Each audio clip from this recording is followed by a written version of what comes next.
میں انشورنس کے حوالے سے ایک سوال کرنا چاہتا ہوں کہ لائف انشورنس جو لوگ کرواتے ہیں آیا اسلام میں اس کی اجازت ہے یا نہیں؟ اصل میں یہاں اس کو کہوں گا آپ سے کہ ایک تو ہمارے ہاں جو اس وقت انشورنس کا نظام ہے وہ لازماً گتھا ہوا ہے سود کے ساتھ،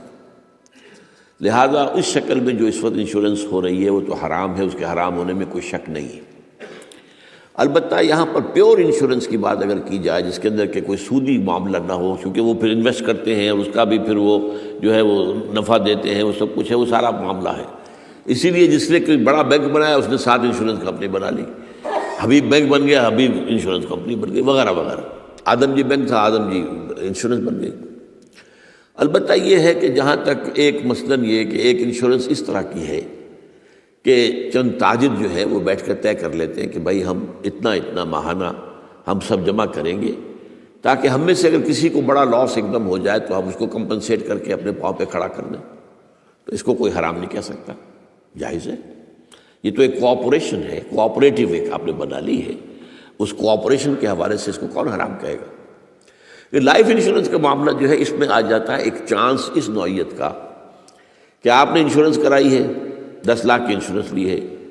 آپ نے ابھی 2-3 پریمیم جو ان کے دیے ہیں کہ آپ کا حادثہ کے اندر انتقال ہو گیا، اب اتنے پیسے آپ کو مل جائیں گے، یہ آپ نے how did you earn it? تو شریعت کے جو بھی جائز ذرائع ہیں ارننگ کے، ان میں کسی میں یہ فال نہیں کرتا۔ یہ تو چانس کی بات ہو گئی، جیسے جوئے کے اندر چانس ہوتا ہے، آپ کا داؤ لگ گیا تو آپ کو جو ہے وہ 12 ہو گئے، اور نہیں تو ظاہر بات ہے کہ آپ کی اپنی رقم بھی گئی۔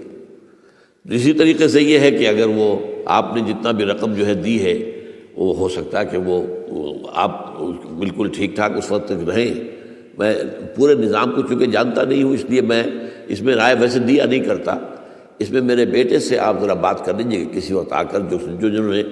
PhD کے کورسز مکمل کیے ہوئے ہیں اسلامک اکنامکس میں، عاطف وحید،